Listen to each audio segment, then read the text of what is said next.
week, I think. Oh,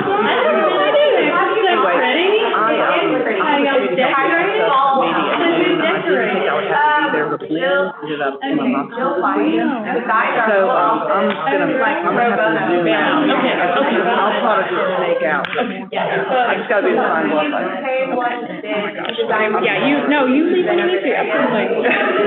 All right, we got about 60 seconds, so we're going to get started.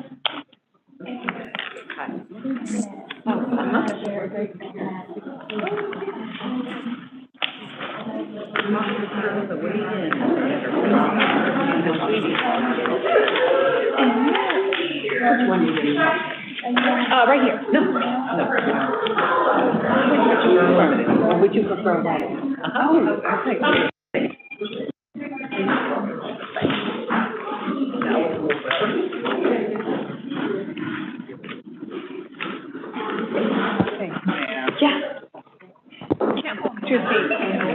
Lane, do you mind to roll one of those chairs? Rolling one? Yeah. One more. Yep. We can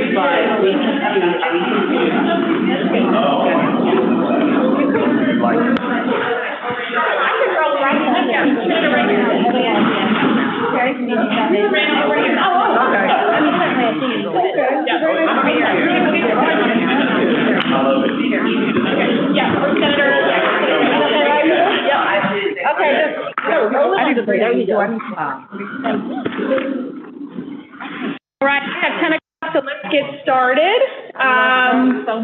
This is the third meeting of the Arkansas Women's Commission, so I want to go ahead and get us called to order. I want to remind our guests and the participants this morning that this meeting is open to the public. To make it as accessible as possible, it is being live streamed via YouTube and will be archived on our website at women.arkansas.gov. I want to note that a few of our commissioners, Ms. Gayatri Agnew and Dr. Sharice Childers, are unable to join us today due to other obligations. Commissioner This conference is being recorded. Only the main conference is recorded. We're delighted you're here. She's already presented at the legislature this morning, so thank you for joining us.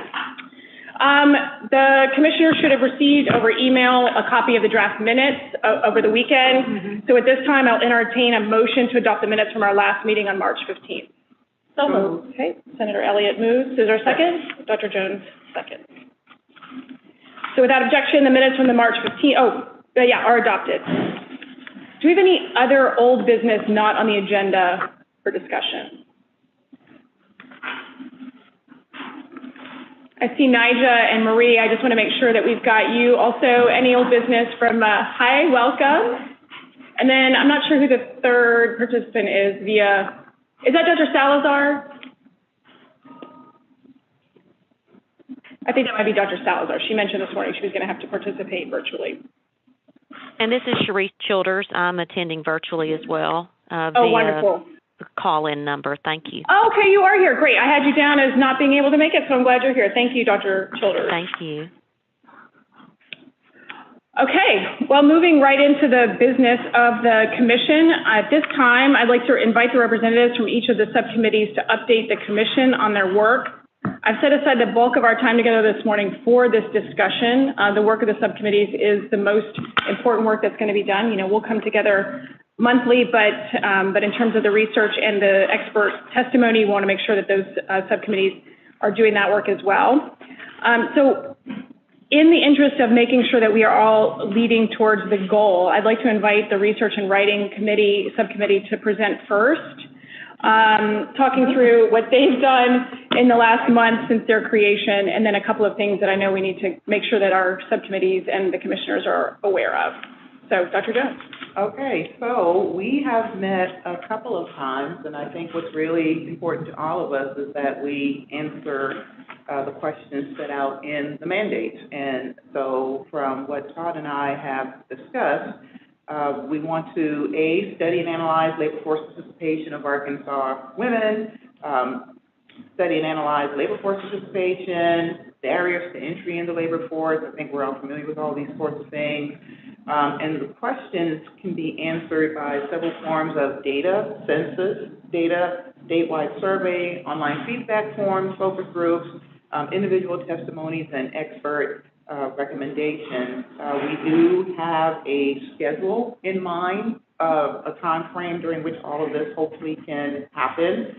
So perhaps collecting census data and updating Women's Foundation 2018 report sometime between May and June, and also a statewide survey of women examining other questions from the governor's mandate, doing that between August and September. I'll take it away. Well, if everyone has agreed to this type of approach, then the subcommittees can be super helpful by bringing in experts on various topics that are included in the governor's mandate, but then anything that the subcommittee wants to take it beyond that, hearing the recommendations from the experts, but then also individuals that have experienced these hurdles themselves, and then even conducting focus groups that are just specific to a topic like COVID-19 and child care or something like that.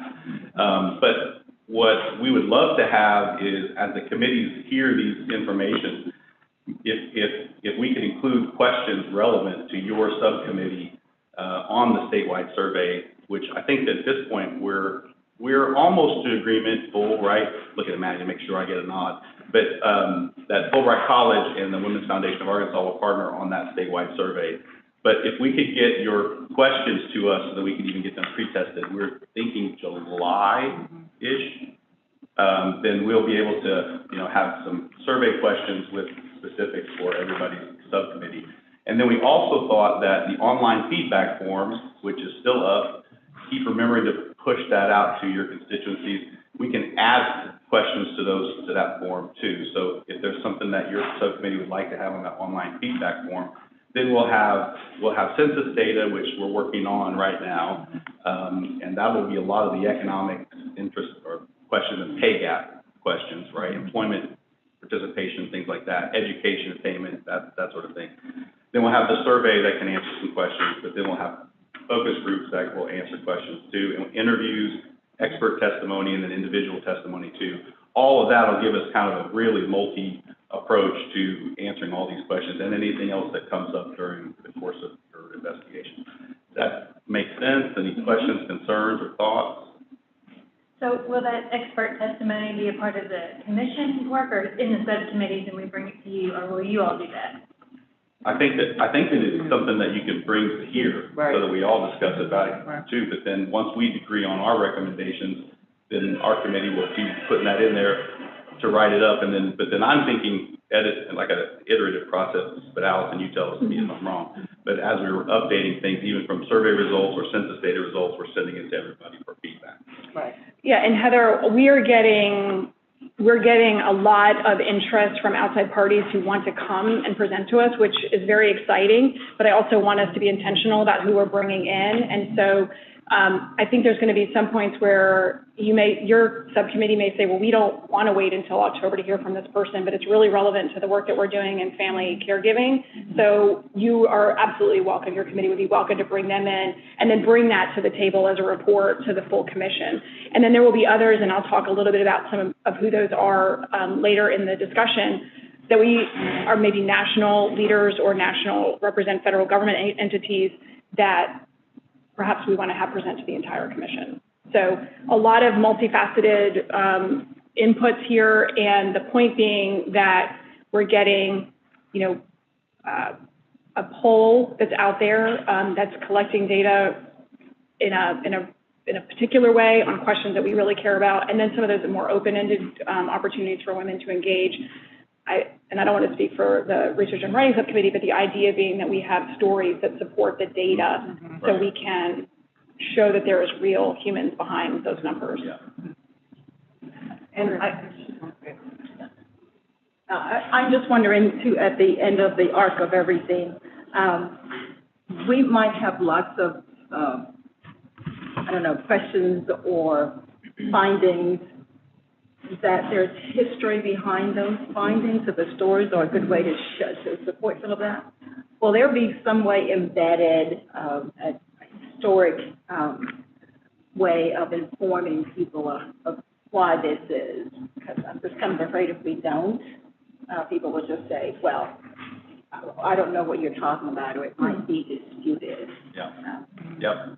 Yep. Okay. No, I completely agree. I mean, that's one of the, I hope that we are able to get this done in time so that whatever report's put together has enough history and context in it too, but, and we'll take the lead, but we do want feedback. But that'll just kind of be embedded in what you're writing. Is that Right, correct? right. Okay, all right. That's why I've got a historian. That's really smart. Well, and we have built time into the timeline, so we'll share this. It'll be available on our Google Drive as well. But there is time built in for commissioners to have an opportunity to take a critical eye at the draft report. And so if there's things where we feel like we've missed a mark, or we haven't quite clarified in a way that is meaningful, then there is opportunity to do that. And I had a question, so like the research piece of this, I mean, we're gathering research, you're gathering research, so we're both kind of doing that in tandem. I'm over the COVID, so that's all new and it's coming out, I mean, you know, a lot now. So I just want to make sure that it's okay for me to do some research and look. Absolutely. Absolutely, yeah. Absolutely. And as you go through too, not only can that be included, but if you do come up with questions you would like to have on the survey, then by all means, submit those to us too. We'll put that on there. Yeah, and if you feel that there are things that should be shared more broadly, or just are super interesting to your commission, we can always just put those out there for with your committee. We can put those out there for the full commission to take a look at as well. Yeah, I didn't know if there was any sort of, and I'm a grant writer, so excuse me, is there any sort of format or some sort of like, you know, where we can put together some information to help you, that we're looking at like categories of like, this is how you kind of want this presented, or this is the information you need, you know, where we could present it to you and help you, I guess, a little more as far as structurally. Yeah, let's give that some thought. That's a great idea. I love that. It's Yeah, very helpful. I would be inclined to say, structure it the way you need to, and we can make it fit. You know, like I was thinking like, kind of like a policy paper, but, you know, just, you know, maybe formatting it that way and for you to be able to present information to you that way. And if that could be cohesive with all the different subcommittees, it might help you do Yeah, your job. I think it would. And I don't know, did we mention about how many questions we were thinking? Somewhere in the order of like 5 to 6 questions? Oh, for like the focus groups or? Yeah. Yeah. So, I mean, if you're having a focus group, for example, there might be, or you mean for the survey? Yeah, if you're doing a focus group on COVID or whatever it is, and then you're hearing, okay, these are topics that are coming up, we want to ask this. Yeah, if you can submit 5 or 6 questions to us before we do the survey, we'll absolutely do that. But anything that you're having from an elite, somebody who's an expert that's testifying, or someone who's experienced it that you want to promote or contact, anything you want to submit that way, fantastic. Okay. And to the online feedback form, which we are getting feedback every day from that. Right now, it's just about 3 or 4 questions, I believe, and they're general. But if you wanted to add, if the subcommittees want to add questions that are more specific to that feedback form, we can do that too. Go ahead. I was going to say, I don't know if that's may have covered, but how are we ensuring that the data we're collecting is representative of all our women in Arkansas? So the focus groups, and the interviews with individuals is not, but that's one of the reasons why we thought a statewide survey would be. And so that way we can say this is within the standard era of acceptability, this is representative of Arkansas. Okay, so you will have like rural versus urban, state. Oh, yeah, absolutely. And the intersectionality that. I had a question about that, about the definition of what is called rural and what does, because we're having a mountain home meeting, and just in general, that whole area, what do you have to be rural? And then what do you have to be called urban, so that the categories are correct? Well, that is something we can And I think absolutely Reese talk can about. talk some about being able to define that, but that's something that I think is relevant, particularly with how much our committee has spent on STEM and looking at STEM and knowing that that's, I think, a critical component for the future. And so looking at it in several different ways, not only accessibility, but where you live, are there jobs there? And so we've got some, I think, interesting findings already about where STEM jobs are. Great.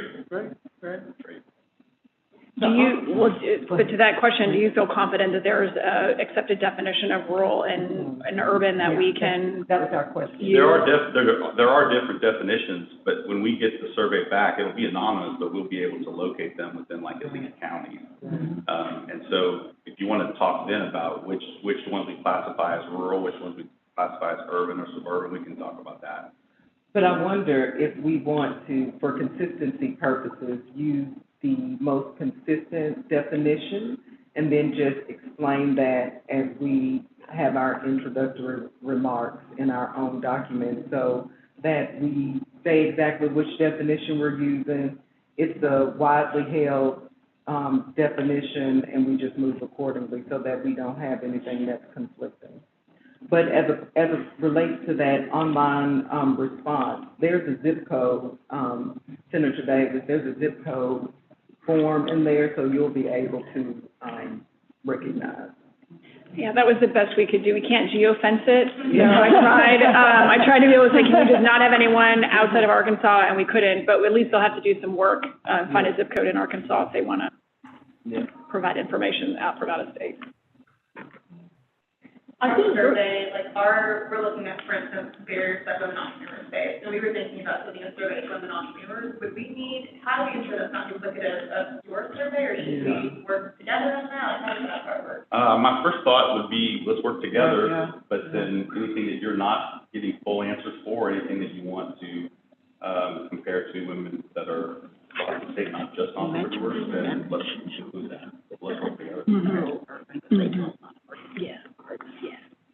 I'm doing, community health needs assessments right now for my hospital, and we did the QR code, and it's really easy to hand out and kind of disperse that and really get to some of the rural folks that would not normally be hit. So that might be something we would want to do, and we could definitely help with that. Great. So for the survey that will go out later this summer, how many, like what would be, what's your expected number of responses that you? In individuals? Yeah. Probably 1,200. Okay. Try to get a really narrow margin of error. Yep. And Maybe they'll have 60 about, questions total, something like that. they'll have about, 30 days to respond, something like that? Yeah, we'll probably be able to get it done in a couple of weeks, but yeah. Well, and I want to highlight, we've talked about this 2018 report from the Women's Foundation, and Maddie, don't let me speak for your organization, but one of the things that I found very exciting from the work that y'all did was some of the things that were teased out about where entrepreneurship really is in Arkansas, and we'll hear more about that today, but even just the census data provides really, really interesting findings if we take the time to analyze it. So I want folks to feel confident that this is going to be exciting work, even if we're using kind of standard census data. There is insight in that data. Yeah. So the timeline, just if you're a committee chair, just the few things that I want to point out. So 5 to 6 proposed survey questions will be due back to me, actually, and then I will make sure that we're deconflicting any questions. This is August 1st. Do we want to push that up to earlier? That's probably fine. What would you prefer? I don't have any objection. What would you prefer? Okay. So August 1st is listed on there, 5 to 6. So it doesn't mean that every one of your questions necessarily will be in there. We'll do our best to include them. But if they can be answered somewhere else, in other data, then we'll limit our impact, because we're also wanting to make sure that we get people to respond, right? So the number of questions will make a difference. That survey will be conducted in early September-ish. And then the Research and Writing Committee will take about a month to analyze those responses. And so that is, and then like I mentioned earlier, we'll get a draft report sent to the commissioners by November 1st. My hope is that we can all enjoy the holidays without doing last-minute copy editing and printing. So we're really pushing for a November 15th deadline to have this report finalized so that we are then prepared for a December 1st event where we're publicly releasing the report back to the governor and the General Assembly. Any questions about that timeline? Okay, and then I do want to just really make a point that the subcommittees really should be running themselves the way you best see fit. You know your communities, you know your topics, you know your members, and so if you want to bring in an expert, if you want to do additional research, it's helpful for us to know what's going on just so we are deconflicting. But I want you having meetings and hosting events or talking to your committee members, whatever way is best for you, so that these reports, that when they come back, I expect this to be kind of the standard agenda, right? We'll report out from the various committees. If you need help finding an expert in something, we want to leverage this commission. There's a lot of power around this table. Leverage this commission to find those experts. And then if you want to be talking to women, or I'll talk a little bit about this too, men as allies in your community or in your area of focus, like it's just very open. I'm not going to be prescriptive in any of this. So, and if you're doing work, Melanie, that's already relevant, like in your real job, then even better. All right, any other questions or comments for the Research and Writing Subcommittee? Questions about the timeline or anything? Okay. Dr. Lloyd, we'll come to you on the barriers to employment and retention. Cool glasses. I do have other glasses. I wasn't trying to. You're living in the Matrix. You know, rushing from the car after circling and circling. So it's a danger to leave Mountain Home, come to the city. Welcome. So our committee, I thought, was exceptional. Yeah, we had so much input, and I did bring a couple of handouts, not enough for everyone, but just the number of, I had trouble going through all the numbers of reports that I was sent, and they were very, very interesting. So just a couple, and then if you want, but about the labor statistics, Arkansas Women in Education, in STEM, McKinsey report, a division, let's say a concentration for STEM occupations in Arkansas, and I just want to say one comment about that because it was particularly interesting to me when we think about if Arkansas is behind in STEM jobs and STEM education. 86% of all STEM jobs in Arkansas are in 2 places. Mm. Wow. And there's a map that I didn't make a copy of, but it just flares out at, obviously, Fayetteville area, big circle, the Little Rock area, and then Jonesboro, Conway, and one other, and that's it. So when you look at our state, one of the reasons rural came up, I think, was just looking at that was one of the things that stuck out at me. I think there's 224 CIOs, Chief Information Officers, in Arkansas, which is about par with a lot of other states about our size, and 34 women. And we have about 5 that are listed on another handout that I have that Tamika gave us the information. And so one of the suggestions on that is we may want to have a focus group, and we could have a subcommittee focus group and have a Zoom call to just get a sense of how were you attracted to the field and what else.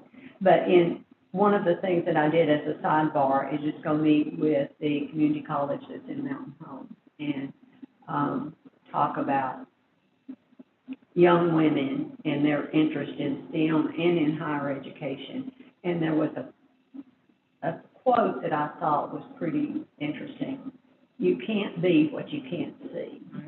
So if you don't see anyone working in STEM, you don't have anyone that you know, there's no jobs in the area, they're very unlikely to be interested. So just a thought. And then another thing that was sent to me, Allison, about remote work for state employees. It was a report that Representative Julie Mayberry had sent just for state employees. That's out. I'm not sure whether it's been voted on or not. But I think there's another area that our committee can look at is what's wrong with remote work. I mean, every other state is closing buildings and letting people work from home. And, you know, not to get off on recommendations, I just think it's an interesting thing that remote work and where the jobs are might be something that we want to pursue. So with that, we spent a lot of time in STEM because that was our number one piece. And then on women entrepreneurs, and I know we had some folks today, But, we need information, I think, more, and one of them was what percentage of women are invested or are funded in Arkansas, and we don't have that. We have a national, women-led startups receive only 2.3% of money that's out there across the United States, but we don't have that number. But then had some interviews, with several different people and identified some places like the Venture Center and talked with, Innovation Hub, the conductor. And I actually had, just a one-on-one interview with a young woman that just turned 40 and has one of the top Northeastern law practices that she's built in 3 years, and asked her what it was like. And it's really interesting. She said, when I got out from under the old boys, not to be disrespectful anywhere, and decided I could do it on my own and made a niche area and did marketing, she said it was amazing what happened. And so anyway, she might be somebody that could come and talk to us about kind of being down and being disrespected and deciding to do something different. So with that, and then the least thing that we've been able to get information on right now is single mothers and STEM. And certainly, one of the comments that when I was talking with the new chancellor at Mountain Home, he just brought up, and it's so relevant, place-bound. And doesn't that fit with so many of the things that we see where people are left behind? If you don't have a lot of money and you're a single mother, you certainly can't pick up and come to Little Rock and get a good job. You lose babysitting and all that. So the ideal of place-bound totally then lends itself to remote work. Why? You know, if we see all of these people that are able to work remotely and across the United States, maybe that's another focus at a later time, that we really take a look at incentives for companies that would be able to say, you know what, I help this section, there's able people to work if we'll invest in that community. So just a thought. Have I missed anything, Tamika? Sharice, I think she's on, yeah. But I have lots of input and lots of help. Wonderful. So, thank you. So I had a question. So when you're describing where the STEM jobs were, is that where the company was, or is that where the actual people that are holding the jobs are? Because I'm seeing tons of remote work. In my office alone, I mean, remote work is real common. So I'm wondering, when you found Northwest, I get that those are the population areas, but is that where the actual workers were, or is that where the companies they work for were located? You know, I'll have to go back and look at that, at the report. It was just a map and showing, I'm guessing it's probably the companies, because companies are really reaching out themselves. They don't need a lot of incentives. Remote work works for companies. Are they doing it with people that they already have and then giving them flexibility in their work? Probably that's where it's starting, but I think as it starts there, it's growing. You know, COVID caused remote work, for example, in my office, and then we embraced it. It became, wow, this is working fantastic. So. Well, it's interesting to me, just to, you know, I talk with, since I'm mainly have worked out of state, but I talked with some of the chief information officers that I have and know. They're all doing work wherever they can find people that have specific skills. Capital One is closing office buildings, and so others as well. Susan G. Coleman and Dallas, they have no more offices. So you're right, COVID helped it, and I think then seeing you get just as much productivity. When I brought it up once to someone, they said, well, how do you measure productivity? And of course, in my being caustic, I said, wonder how they measure productivity in the workplace. Wandering around the halls, going to the bathroom, drinking coffee, you know, so you saw me, but did I really get anything? But that was my sense of humor from being in business for a long time. But, go ahead, Tamika. I do wonder, so as we talk about, you bring up something really important about place-bound and people being left behind, and how remote work would benefit individuals who are seemingly place-bound. it's important for us to think about the infrastructure that would support remote work, particularly in rural areas.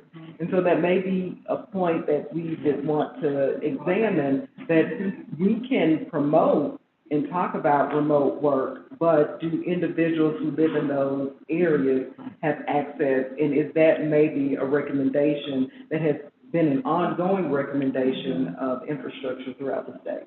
One of the things I've been impressed with just moving back, so I've just been back full-time a couple of years, is all in the mountain home area, and I think there's an incentive to do it across the state. We have better internet and everything than we do, in some of the other states that we've lived in. So, and we're at the end of a power line. I mean, it stops with us. So I hear we'd never have it in the place that we built, but we do. So I think we need to explore that. Is that true across the state? But didn't Governor Hutchinson talk about that's a huge initiative here? There is, and there was just a report released yesterday, and there'll be more work done on that. So I think there is a lot to dovetail into existing, just to support existing priorities, not just the governor, but the legislature, right?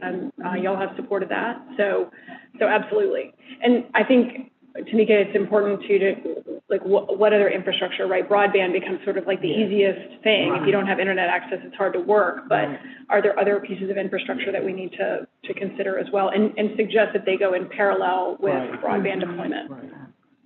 Well, just yesterday in our higher ed committee, we had a report on a group of 4-year and 2-year colleges that have banded together to get internet out to places, where it's not, and it was exactly what you're saying. And of course, there's always this ubiquitous map that will show us the same thing over and over and over. And the answer was very much so. Once you go below I-40, things just start to change drastically. And that was the case. But this seems like this has a lot of promise, I think, because finally it's not going to be this way. But right now, it just came up organically. There's not really a plan there. We're going to growing it. And the main thing that we will see, place-bound, it is bound seems like such a negative thing, and it is if you can't do anything to get out of it. But it also has its assets because there are assets there, and I would think about place-based growth. I think we get more intentional about this infrastructure that we're talking about, and that felt really promising to hear what they were doing. No, I think that's a really good point because, I was in technology my career, and there were companies that actually started a program in Jonesboro because we couldn't keep people in Chicago. They could work, we'd train them 18 months, they'd double their salaries and leave. And Jonesboro has been, they have rural sourcing, but I think there's a lot, I don't know what the right now employees leaving, but at one time, and I'm sure it will be again, to realize you could get really technical workers and train them and they would stay, can be a real plus. Yeah. I was going to say also when we talk about women in STEM, where do we start? Because it begins at education. Do you start?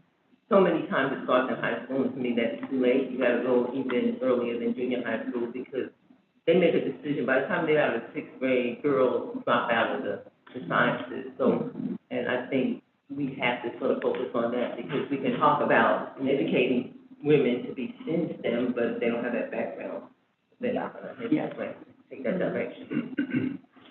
I'm going to give you a comment, and I'm going to turn it over to you for your report. Okay, well, I just wanted to say, though, being in healthcare, that while the working from home is great, we're losing healthcare workers left and right because everybody else is able to go home and work, and they can't. So that's just something to keep in mind, is we're seeing a lot of, I was told at UMS that I think the class, the pharmacy class is reduced down to 60 this year. It was 120, then 90, then 80, and you're starting to see the class size is smaller. That's because less and less people are going into those careers. So yeah, it's creating a new inequity, right? Yep. I'm sorry, I know you're about to give your report. report, but I do think it's important to note we're in the middle of the Great Resignation. Like, Yeah. people are realizing that they can work from anywhere for any company. So like, you know, if someone is not home saying I'm place bound, I do wonder how much of it is like a mindset for some people where like there are jobs that it could be an infrastructure problem, but there are jobs, you know, internationally that they can work at from Mountain Home. Mm-hmm. It's just an interesting call out that we're sort of in the middle of this new workforce right now. And I think too, if we're talking, I think of the statement was used, we're talking about single mothers that we were trying to get, we don't have much, that probably, again, they haven't seen it and it hadn't been brought up. And so I think some of those things is just education in a way that what could you do and what can you do, education online. That was another thought that came. Do we know how much is available that you can get your whole degree and never go to class? So I think there is, again, it's just awareness in some cases and then motivation. Yeah, well, it's in some ways it does level the playing field. You can work for a Fortune 500 company from Mountain Home, but another, it creates inequities that we've not seen before. Mm-hmm. Okay, so we only had one meeting, we were gonna have two, but we had one that canceled on the second week, but, I think we really, have a great group, we got a chance to really meet each other. One thing that we discussed was, you know, how do we kind of set the tone for what we need to do as far as, you know, what you need as far as research and writing, and so that was something that we went through. And the other thing was, you know, just for me looking at it is, you know, I'm gonna bring some speakers in from my own group, because I think that's important, HRSA folks, NRHA, which is the National Rural Health Association folks, because they're doing a lot of work in this area with COVID, and with women, especially with the nursing workforce being the way it is. So, we did not get very far, but I think that we are gonna get momentum, and once we get a meeting schedule where we can all get together, but I think we've kind of decided Tuesdays, I think, was a good day for us, so. Good. Line short. Good. But, we're on it. I have no doubt. All right, and Andrew, you want to say anything, or? You know, I jumped on a computer that had, no sound and no video. So they just kept saying, "Are you there?" I'm like, putting comments. Oh, no. So anyway, I was like, jumped on it without saying. Pretty funny. Like that. So I just kept writing comments in there. The next one, I would be on a appropriate. Like that. I didn't have my laptop. Incremental. Any questions or comments for the COVID-19 committee? Any input, please, feel free. Input. Yep. Big topic. All right, family caregiving. So I mentioned Gayatri is out, so Heather's going to give that report. Yes, on behalf of our chair, who sends her regrets, we met on April 15th. Senator Davis and Marie Holder are on the committee, so I asked y'all jump in and help me out as I refer to some notes. Spent most of our time talking about the scope of the executive order and the meaning of what the child care economy is, as well as the scope of our subcommittee. We really decided, we think, that we were going to take a broad-based approach to family care, but we really want to be laser-focused on child care. So we will include elder care. We are, from the feedback we got from our focus group, doing that, but really want to take a rifle approach due to the language in the executive order and the amount of time to focus on the child care issue in our state and what it means for women. We want to report out on 4 key areas as a committee: the history of child care in Arkansas over the past 50 years, any changes in the legal environment, the demand, the providers, and things like that. Second, we want to look at the current state of child care in Arkansas, which includes the availability, the quality of child care, the affordability, the location, geography, footprint, and then, of course, the workforce in child care, both availability and retention.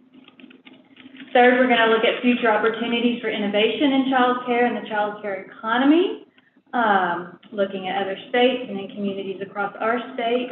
And fourth, we're going to look beyond child care. We really want to look at data and examples of future innovation in the area. So those are the 4 areas that we plan to focus on in our committee. We're going to meet every Friday at 9 and connect with DHS and several experts, in particular the Arkansas Early Childhood Education Task Force. And we look forward to any feedback from the commission as our committee moves forward. Senator Davis or Marie, anything to add? No, I think that's great. Great job. Any questions or comments or input for the Family Caregiving Subcommittee? Are you looking at all into family leave, paid family leave, or maternity leave as part of, I mean, it's like the first side of the coin, and obviously it makes a huge difference in the wage gap, and I've read maternal mental health, things like that, is what companies offer. Let me put that on the list, and we'll certainly talk about it. And the other thing is, as we start looking into the COVID effects, was senior care, because a lot of people did, take their parents out of nursing homes and assisted living, and to bring them home to take care of them. So it was affecting that. And are y'all looking at that in the COVID-19? So that could be informative to y'all without you having to take on the responsibility of researching it. Okay. That is definitely on our list. We're just scared about the breadth of getting it all done. So we'll work on that with you. Excellent. Okay. Anything on the subcommittees that didn't get covered? I just have a couple of reports from the chair, and then we'll move on to our special guest. Okay. So as I mentioned, first of all, thank you for those reports. I'm really excited about the work that I'm hearing around the table. So just a few updates from me. I've extended an invitation to Governor Mickey Bowman of the Federal Reserve to speak to us about the Fed's work around labor force participation rates. So the Department of Labor does the unemployment rates, the Fed does the workforce participation rate. So I wanted someone from the Reserve Fed to come in and talk to us about it. The Fed governors are actually split, 2 women and 2 men. So she's one of the female governors and comes from a community banking background. But really excited, actually worked with her several years ago, so really excited to bring her in. She'll be a great added addition to our special guest and our expert testimony. And Senator Davis, she wants to come in August, so I'll talk to you about maybe coming to Russellville. I also had extended an invitation to Mimi San Pedro, who's the director of the Venture Center's VC Women Achieve Mentorship Program, to address the commission. I hope to have her in today, actually, but her schedule did not allow her to address us. So I am seeking a regional host to accommodate a presentation from her. I want to be clear, because these meetings are open to the public, and even a regional meeting that's not here in Central Arkansas is relevant. She can still talk about what their best practices are, lessons learned that they've had. So I don't want to be confined to where she physically works to bring her in. But if you're interested in having her address a regional meeting, I'd be happy to work with her on a schedule.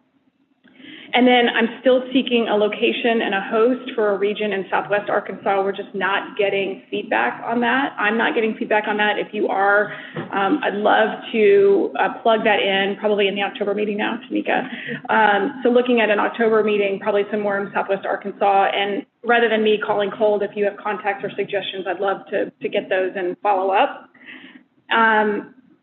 I also want to solicit recommendations for local or national Men as Allies groups. This is something that came out of the feedback in the Fayetteville meeting, actually, just how we bring affinity groups of Men as Allies into the table. I'd like for it to be something organized rather than just bringing men in from the community, because I want there to be intention behind their activity and how they see their work supporting women in the areas that we're studying. And then finally, I'm seeking for recommendations for how to engage our military community. Little Rock Air Force Base obviously being here makes sense to do something in Central Arkansas, but I'm going to be meeting with the Department of Veterans Affairs. But if there are groups that anyone knows at the Air Force Base or in the military community here that I should reach out to, really want to talk about what it means for women who are not from here and maybe transitory, and how we also take into account their perspective. So all that to say, any of those, if you have recommendations or additional ideas, I am happy to make cold calls. I'm happy to reach out to potential hosts and special guests if folks have recommendations and can point me in the right direction. Any questions about those topics? Okay, so I'm super excited because we've been talking about, actually, Senator Elliott, I think you were maybe the first one to talk about intersectionality and in this work. And so I'm very excited to bring in Christy Carter, Dr. Christy Carter, who's a known quantity to many of us. She's going to talk to us a little bit about her research. So let me briefly introduce her, and then I will bring her up to do her presentation. So Dr. Christy Carter is a researcher, social scientist, and inclusive ecosystem builder whose life's work is dedicated to helping leaders of marginalized and economically distressed communities. At the University of Central Arkansas, Christy is the Director of Marketing for Outreach and Community Engagement and a charter member of UCA's award-winning Minority Vendor Partnership Initiative through the Office of Institutional Diversity and Inclusion. She was also a founding member of the Women's Leadership Network and is a graduate of the PhD in Change Leadership for Equity and Inclusion at UCA. Her research centers on inclusive ecosystem building for communities of color, emphasizing Black women entrepreneurs. She's a native Arkansan, born and raised in Hot Springs, and now calls Conway home, and she loves everything about the natural state, as we all do. So for today's purposes, I've invited her. I've sent the research out to y'all if you had a chance to look at it, breeze through it ahead of time. It's entitled Navigating the Entrepreneurial Ecosystem, an Exploration of Mindset, Hope, and Self-Leadership Among Black Women Entrepreneurs. So to set the stage somewhat, in the Women's Foundation of Arkansas's 2018 Economic Indicators Report, the WFA found that men outpace women in business ownership in our state in every racial and ethnic category except one, and that's in Black women. Black women in Arkansas own 60% of businesses compared to their male counterparts, who then make up the other 40%. So that was one of the really astounding and interesting findings from the research that they did, and now Dr. Carter is here to talk about her work. The highest concentration of women-owned businesses in Arkansas are also in the poorest counties of the state. So that also gets to where are the jobs and how do we support those women. I think, are you guys going to tag team this? Okay, well then let me also introduce Letitia then. So Dr. Carter has done the research. She and one of her interviews, but also someone that I've just recently met, is Letitia Gaither Davis.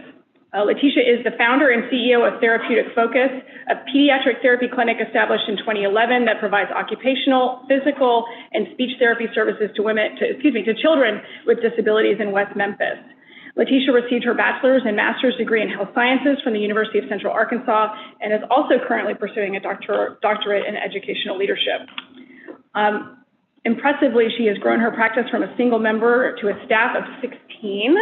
She is not only known for her entrepreneurial endeavors, but also for her philanthropic works, which include partnering with nonprofit organizations, creating a caregiver support group for parents in her community, and creating internships for high school students.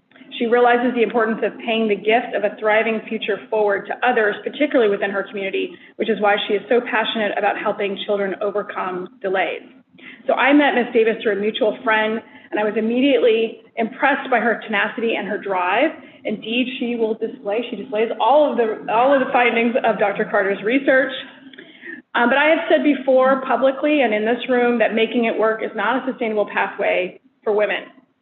Thus, while Ms. Davis's story is inspiring and her tenacity is truly impressive, I've invited her here to share her very real struggles to stand up a business for which she is eminently qualified.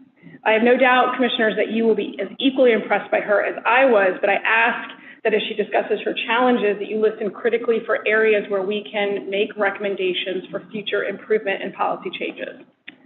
That's why we're here. So, Dr. Carter, Ms. Davis, I'm going to step out of the way and let y'all have these seats here. Good morning, everybody. Good morning. It's such a pleasure to be here with y'all. How much time do we have, Alan? We have 40 minutes. Oh, that's good. You know, things just work out the way they're supposed to, because Tisha and I had no idea that we would really be here together. And once we found out, we said, hey, this is a great opportunity for us to tag team, because Tisha actually participated in the study. So, but before I get started, I just want to thank all of you for giving us an opportunity to be here. Allison, thank you for the invitation. Aprilla, thank you for all of the work that you've done. Maddie, thanks for making the connection. And to everybody, I know faces and see friends around the table. We're really happy to be here. Maddie, could you start passing out the report? I thought it would be really good if we just took a moment to talk about the whole research agenda that you all have. I thought it would be beneficial to you as a commission to see what good research does and to see the outcomes of that and how it impacts and can benefit our state as a whole. So in 2020, the Women's Commission, I saw the Women's Commission up there and it threw me off, but the Women's Foundation of Arkansas actually commissioned the University of Central Arkansas to conduct this study on women entrepreneurs and business owners. And so we focused on the entire state, looking specifically at women of color, business owners. And let me tell y'all, it was phenomenal. It was great to be on the ground with these women. We conducted 6 focus groups with 44 women of color. We had a cross-sectional survey, so we had 108 participants to give us some quantitative data to analyze. And we also had 37 participants to actually write their stories out. So they gave us additional qualitative data to analyze. So these stories is really what this is about. I think it's important, again, if we can just take a really close look at the research and the outcomes. Now, I have no better way to show you that than with the video. And so we'll cue up the video. And this video is actually from the Women's Foundation of Arkansas. It's the Women's Economic Mobility Hub. So watch this and just take some notes and we'll talk about this study. Oh. Uh-oh. I had nothing to do with that. I'm not over YouTube. Oh.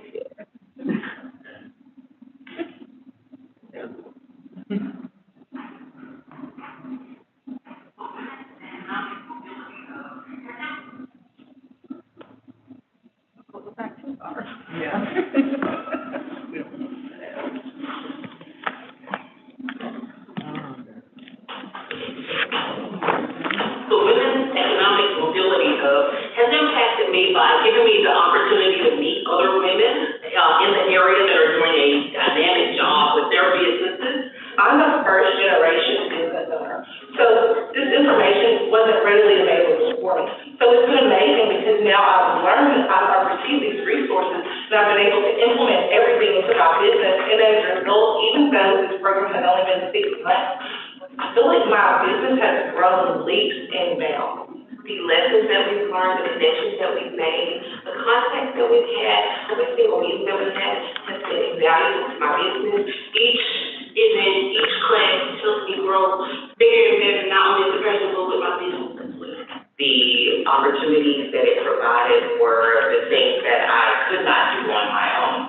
I was able to make connections with lawyers. I was able to make connections with other business persons who have had larger experience within the Central Arkansas area. Well, since starting the program, I've actually been able to network with several of the other ladies in the program. They've helped me with being able to apply to different programs and giving me insight. And so that's been really valuable, as well as the information that we've gained. You know, they have contacts with financial institutions. They have people that can help you with marketing. There were all types of industries that I did not know that there were powerful women who looked like me. That was very inspirational to me. So me going to the power of the cursiveness and actually seeing those 3 amazing Black women that are movers and shakers in the state of Arkansas, it empowered me and encouraged me to do better, and it showed me, hey, I can be just as successful as him. A lot of people shut you down, tell you that you can't do it just because you're black, not because you're a woman, just because you're black. And then a black woman just puts more emphasis on it, but go for it. The economic grant that they gave us was great, and so I've been able to utilize that to take on an educational program that I've been wanting to, but it was difficult for me to do so based on the cost. So this program enables me to be able to afford that, and I'll be able to turn that into future revenue for my own business. If you have the opportunity to give, and you find it in your heart to give something in Arkansas, the Women's Foundation of Arkansas is a great investment. It is a great community partnership that gives us the opportunity to establish connections. It is a place where anyone that's willing to donate, they should consider donating. I've grown so much as an entrepreneur. I'm now more empowered. I now know how to be more resourceful. I have even more education. I would tell other black women entrepreneurs in Arkansas to go through, just take the leap. If it's something that you're really passionate about, something that you really love doing, just do it. The money will come, the business will come, your name will grow, the opportunities will be there. And do your research and find organizations such as the Women's Foundation of Arkansas that can actually help you maneuver through the unknown. Don't ever think that your community or your genetic makeup can determine how far you can go, because that's not the case. You're always going to have people tell you, but do it anyway. Because once you do it, you're going to feel so good on the inside. And you're like, I listen to everybody who told me to stop. I kept going and look where I am now. Wow. So, you see, that's captivating, right? To hear their stories, and we can stop it. Thank you. Thank you for the fat dissolving loopholes. We're learning so much. We're learning so much this morning. Thank you so much. So that is the outcome of good research, and the participant in the study is Letitia, and I really want to be able to give her an opportunity to tell you her story.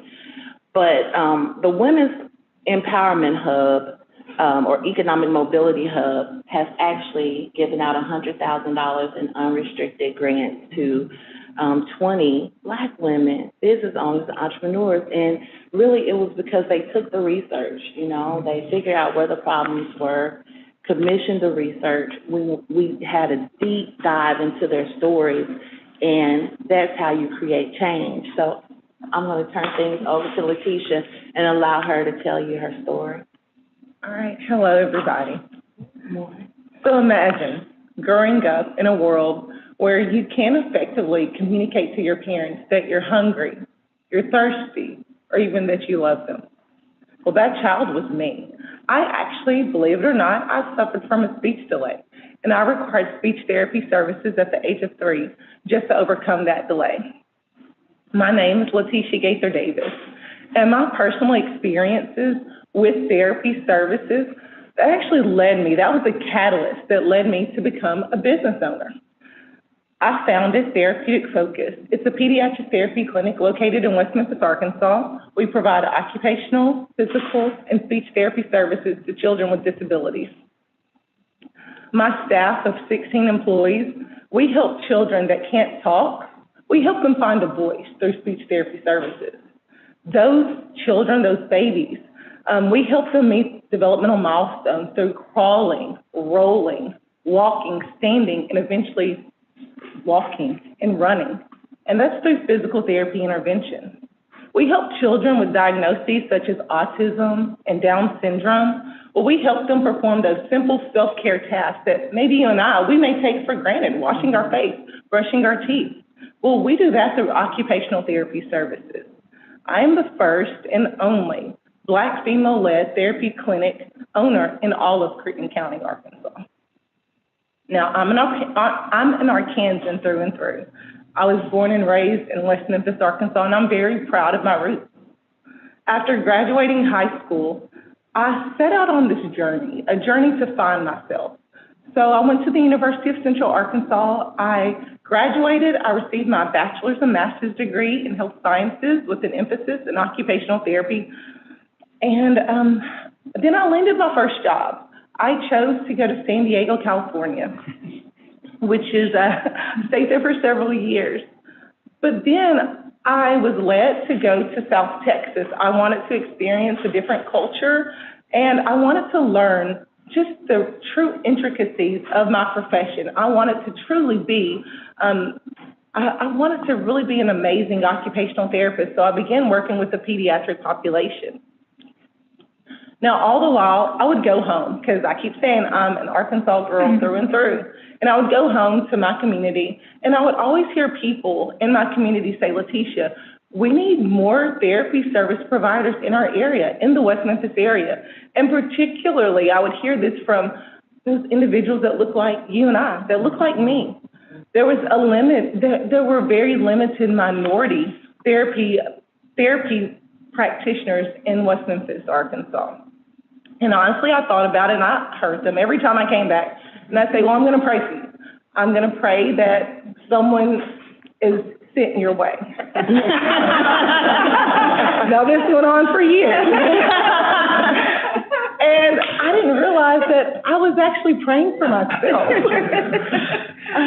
And I realized, Letitia, I have this epiphany. Stop praying for a solution, and how about you be that solution? And that's exactly what I did. But here's the problem. For the first time in my life, I was torn. I had this sense of this internal conflict because, you see, my perception of success was leaving a small town, not returning to a small town. But I realized all the while that I was called. I was actually called to return home and make a change in my community. So what did I do? I came back. I packed my bags and I came back to West Memphis to serve children with disabilities. But I'm going to be honest with you all. I am very frustrated because I can't serve in the capacity that I would like to, because I'm constantly being blocked by inequality and inequity that is grounded in systemic and institutionalized barriers and obstacles. So Allison, Ms. Williams, she asked me to come here to share a few of my lived experiences, and that's what I'm going to do today. And these barriers, they are centered in institutionalized barriers relating to bid and procurement processes, lack of access to capital, and even lack of mentorship and networking opportunities. So my first experience, ironically, it began my first day on the job. After my grand opening, I received a threat from a pediatrician. He was actually part of one of the largest pediatric firms in our area. And I received a phone call, and it went something like this. Ring, ring, ring, ring, ring, ring. Hello, is this Letitia Gaither Davis? Yes, this is she. I'm Dr. So-and-so, and we've had people like you that have come into our community, and they attempt or they try to open businesses, and guess what? They don't succeed. And I'm going to ensure that your business does not succeed. And I'm going to call all of my colleagues who are fellow physicians, and I'm going to make sure that they do not send any referrals to you. Okay, I know you're probably thinking, big deal. A threat, it's an empty threat. Well, it was a big deal for me because for 5 years, this persisted. And for 5 years, I can count on one hand how many referrals I received from that physician in his practice. So I know what you're thinking, well, what are referrals? Why does this even matter? The annual household income in Crittenden County is $40,000, while the national average is $67,000. So that means 99.9% of the children that I serve in my practice, they receive Medicaid benefits. And in order to receive therapy services, you have to have a physician's referral. That's how it impacted me. My next experience, access to capital. Oftentimes, when people decide to become an entrepreneur, you think, okay, am I going to rent or own? And that's what I was thinking. Okay, am I going to rent or own? And I'm a first-generation entrepreneur, so I didn't have that sound business advice. I didn't have a mom and a dad that sat down at the dinner table that explained to me the intricacies of entrepreneurship. I had to learn it on my own. And the way I was raised, I was always taught that debt is bad, point blank. You don't operate on debt. You don't overextend yourself.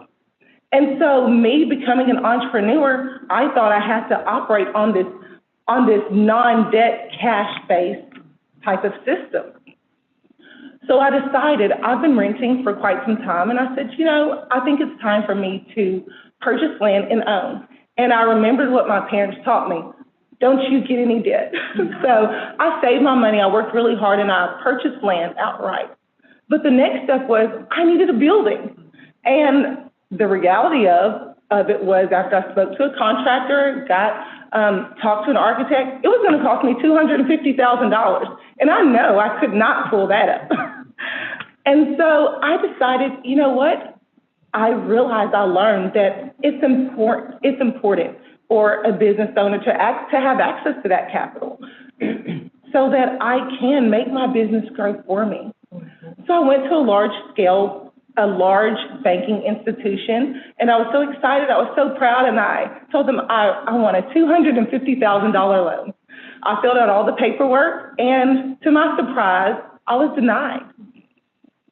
So then I said, let me try a small-scale community bank. Maybe I'll have much better luck. Well, once again, I was denied.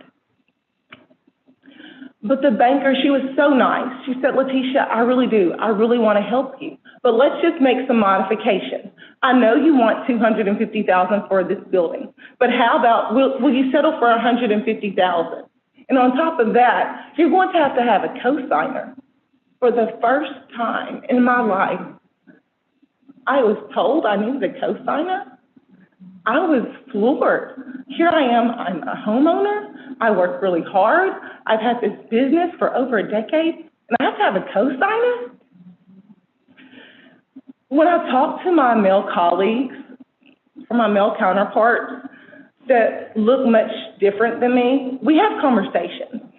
And I realize they go so much more differently. Oftentimes I'm sitting there talking with them, and here they are, they're trying to decide how much capital will they access. Well, myself, I'm trying to decide where can I even go to receive the smallest amount of capital. That's the reality for many business owners like me. My third experience, the lack of equitable systems, such as formalized bid procurement processes, particularly in the rural areas. So honestly, I've been on repeat mode for the last decade. I have lost contracts. I am constantly being threatened that I will lose contracts, and not based on my credentials nor my qualifications, but because of who I am, because I don't have this powerful family name. One contract that I had in Mississippi County, I held that contract for 6 years. And several years ago, I lost that contract. It was a 6-figure contract for me. And consequently, I had to lay off 3 employees, 3 other women that worked for me. And I knew something was going on. I kind of had a feeling that something was going to happen because I started noticing that my invoices were no longer being paid in a timely manner. I had to wait not a month, not 2 months, but sometimes 3 months just to get paid.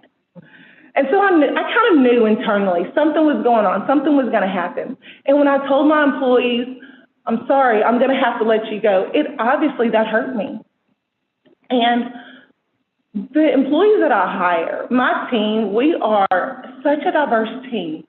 I hire individuals that are reflective of the communities that we serve. They're very diverse. And one of my employees that is a non-minority, she said, Letitia, how can you accept this? You need to go, you need to demand a meeting, and you need to ask why. What did we do wrong? What is it that we can do better?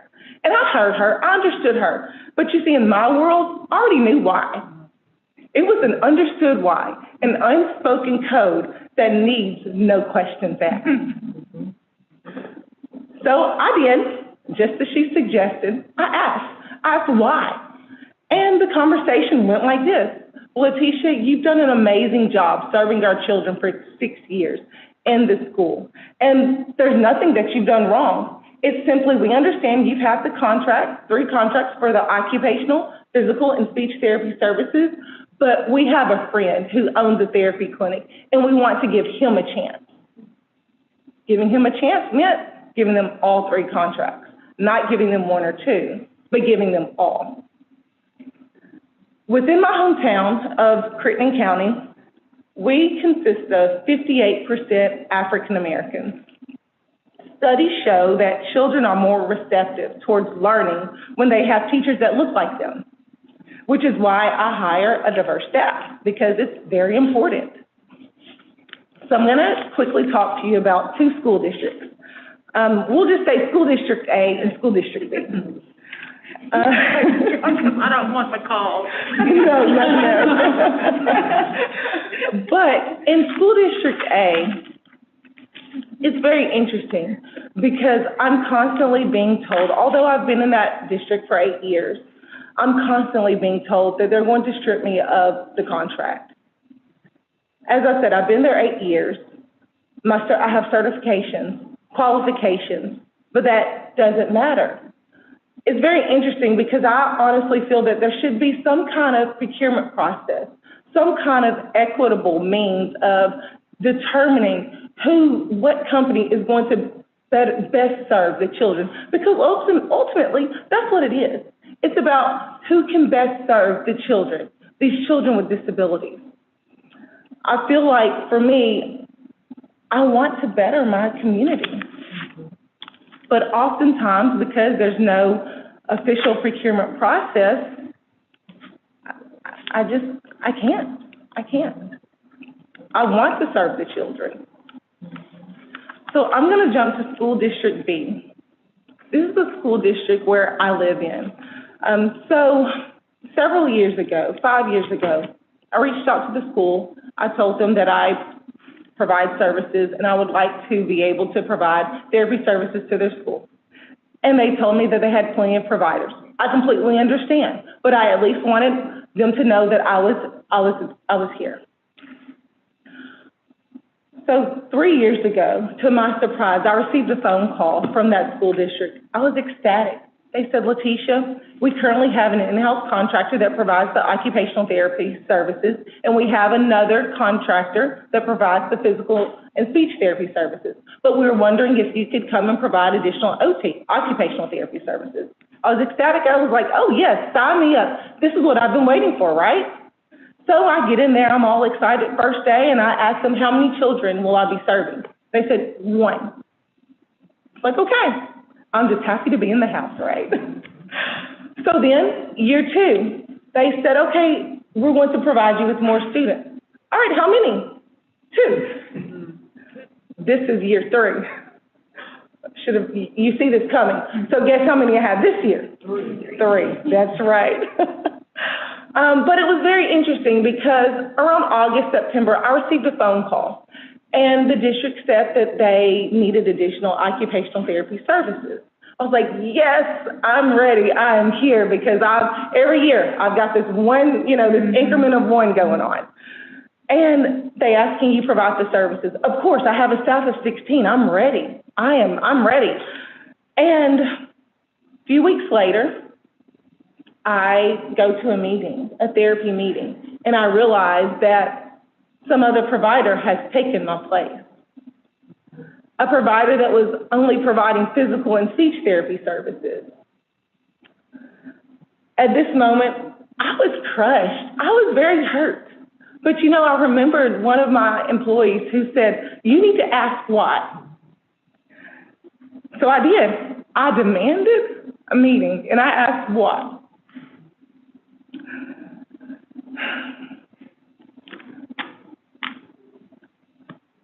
And I keep saying, I'm an Arkansan. And I was told, even though I live in the school district, I am not local enough. That is why I was overlooked. And I'm thinking, local? How local can you get when you live here? And I'm the only female minority provider.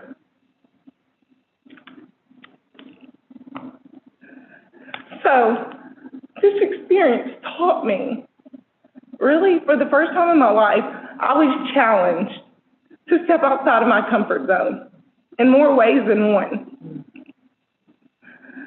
And I realized, okay, if there's not going to be a fair, equitable procurement process, I will have to go to another state and provide additional services. So for the first time in my life, I applied for, there was a bid, an official procurement process in another state. And guess what? I won. Because of my qualifications, the fact that I'm an Arkansas Minority Women Business Enterprise I have that certification.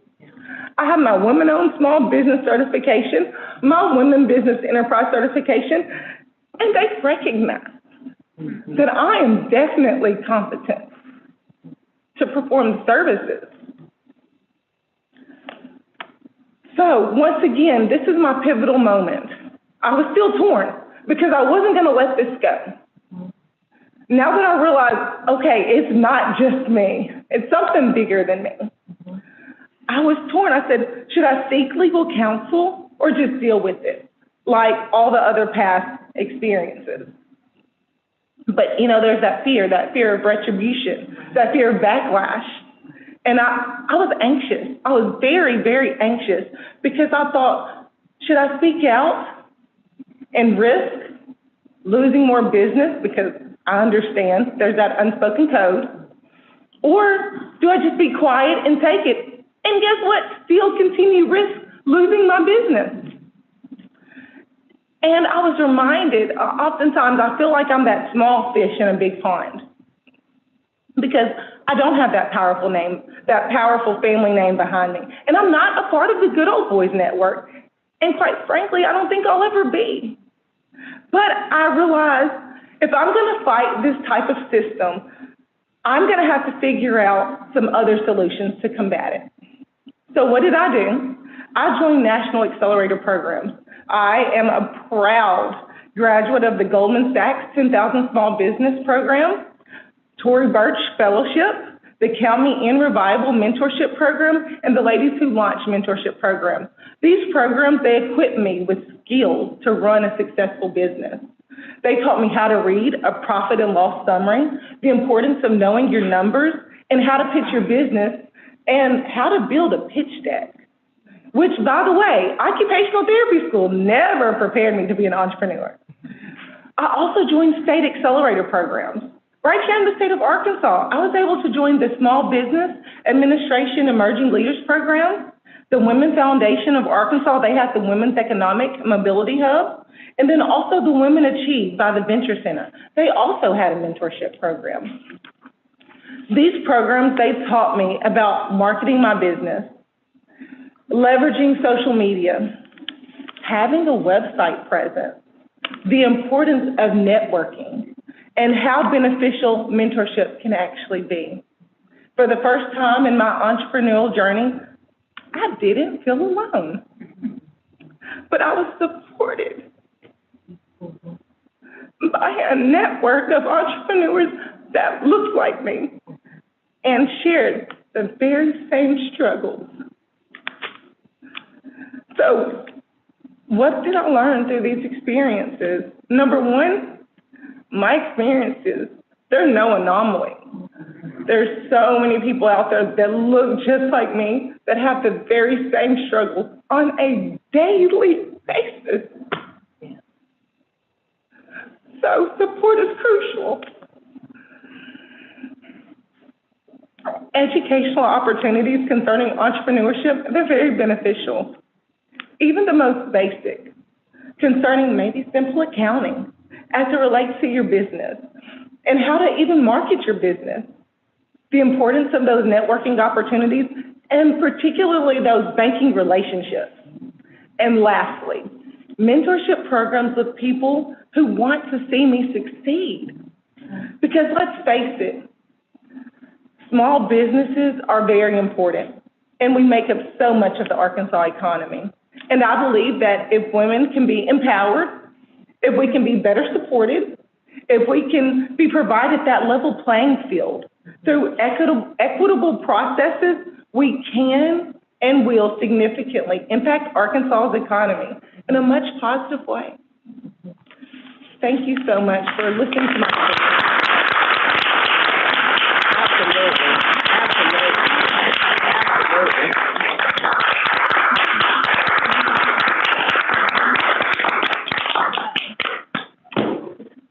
Letitia, thank you so much. You see how much courage it takes to tell a story like that?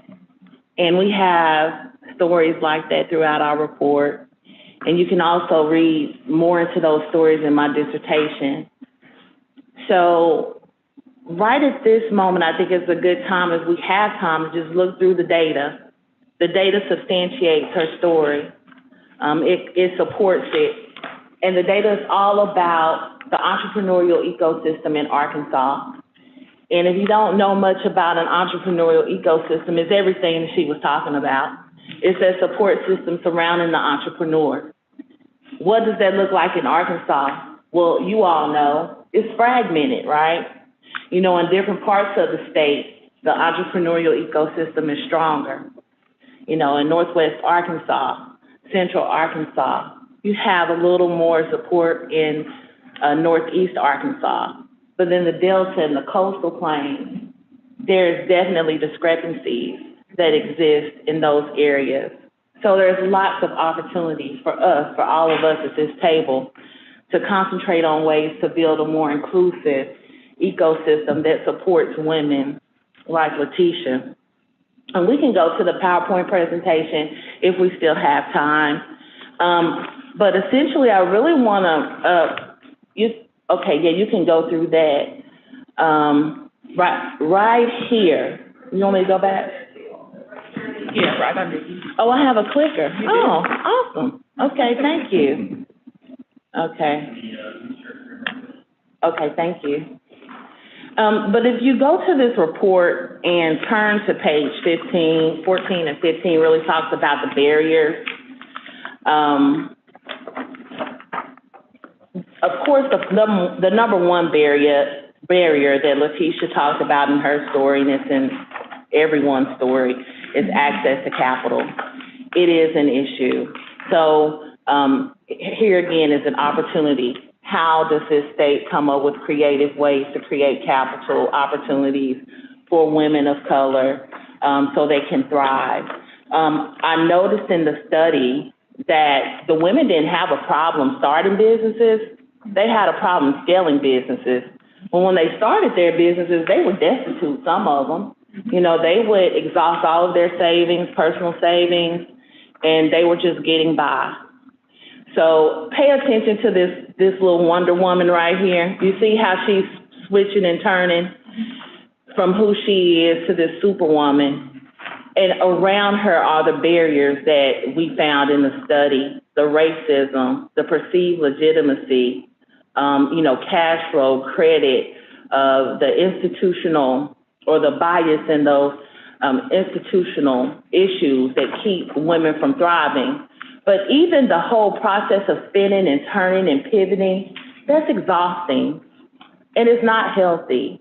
So we also have to consider the overall well-being of that entrepreneur when we consider the work in the ecosystem. Again, we can work on cash flow issues. We can provide programs to help boost credit, gaining access to markets, if people will give them the information that they need, and mentors help with that. You have that information, but how do you overcome racial bias and discrimination? That's a big issue when you have women such as Letitia who receive threats about their business, and she's doing good work. This is good work. This is something that benefits the community. And that's also something that I found in the study, is that the majority of the participants wanted to give back to their community. They weren't just doing it for themselves. Yeah, it was, it's never a means to an end either for them. They know that they have a bigger responsibility. So, that's just something I wanted to impress upon this committee as you're looking at your research and what you will do. How will you utilize, and leverage the powers that you all have to look at some of these issues. Let's see. It's not moving for me. Maybe I don't know what I'm doing. Could you advance me to the next? Thank you so much. In my research, I actually looked at conditions for Black women, so I took a subset of the data and actually took 37 stories that the women wrote out, and we had a team of analysts, and we coded that data, and we looked at the entrepreneurial facets or looked at the ecosystem. So you have the capital, culture, connection, climate, and capabilities. And we have a big opportunity in Arkansas to really create a culture around ecosystem building and a culture around entrepreneurship.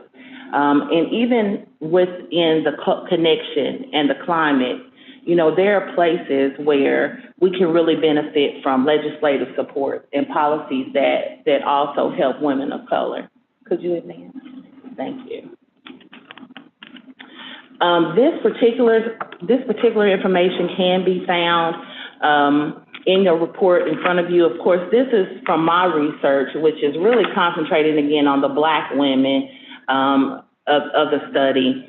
But if you look at the number of women who says, you know, in terms of entrepreneurial support that I received in Arkansas, I didn't receive support from any of the traditional entrepreneurial support organizations. And let me say this about Arkansas, we have great entrepreneurial support programs, but it's all about the things that you were talking about earlier, accessibility. Where is it? How can it be found? But that 53 or the 49% who said none of these, they actually relied on something called sub-ecosystems. So these were groups that popped up. They're not part of the traditional or mainstream entrepreneurial support organizations, but they create means for women of color to get the information they need. And one specific one is actually in the report, and that's over a cup with Shanquetta Cunningham on page 23. She said instead of waiting for an invitation to pull up a chair at someone else's table, we decided to build our own. And they don't receive any federal funding. You know, this is something that she does on her own and out of the love of her in her heart. And also the geography bounds or the place bound, where women in that area can't come to Central Arkansas, which is the hub of information, and get what they need. So, okay. Now, our colleges and universities are up high, and which it should be. I mean, Arkansas, you know, I don't think there's no one person more than 45 minutes away from an institution of higher education in Arkansas, so they should be more involved in the entrepreneurial ecosystem. So that's a good place, and I really wasn't surprised about that. And we can go on to the next slide, because I know we're running out of time. But just in summary, a big part of my dissertation really focused on the self-leadership and the hope that these women had. Women like Tisha, you can see she navigated the entrepreneurial ecosystem on her own. It was on her own will and tenacity that she did it. And almost 100% of the participants in the survey all had really high hope. They all possessed the entrepreneurial mindset, and they had all the self-leadership characteristics to take them there. But it was the barriers that they faced in the ecosystem to really get to where they need to be. So despite those barriers, again, women are trying their best. It could be much better. But there are so many opportunities to create a more inclusive system in the state of Arkansas, and I hope we can work together to do that. You can go to the final slide. This is our contact information. Feel free to reach out to us for additional information. We could talk more about this data. It's really fascinating. And I wish you all the best of luck in all of your endeavors. Thank you.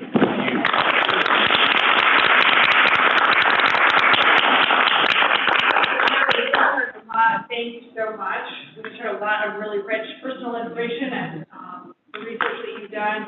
We have time for like one question. I knew we were running out of time. I have more of a comment, and I just wanted to say that we have a group of very powerful women and men at this table, and that it starts with supporting these businesses and word of mouth. It's free advertisement. It takes nothing for us to look out and find a business that is promoted or established by a woman, period, and go from there. So we have a platform that we want to use, and we definitely want to be supportive of those businesses, because word of mouth is typically how business booms. Yes, absolutely. Well, could I just say quickly as a legislator here that, every time, the story you just told is the same story we run up against when we start trying to pass legislation that's going to address some of these things. So I would just ask that, not just white women, but everybody, get involved in this process. But understand, as it's been demonstrated here, it is not the same. And that we intentionally remove ourselves, work at getting rid of the blindness that's in the institution itself. We have a voluntary blindness in accepting institutional norms. And that works right here in the legislature as well.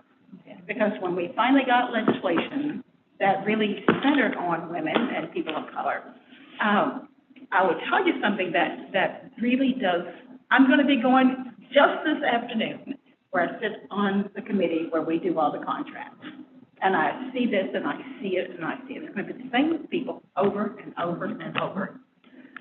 And you might not realize it, but we have this focus on women, but there is a subset to that. The report will look pretty good until you dig into it, and it's mainly white women. Because that same blindness that we accept because we refuse to look is still there. So get into some specificity is really difficult, where we need to have participation from everybody and accepting the fact you could have black women and white women and Hispanic women and so forth, and it is not equal when you get down into the data. But thank y'all so much. That's way too close to home. Thank you. Will you join me again in thanking Dr. Christy Carter?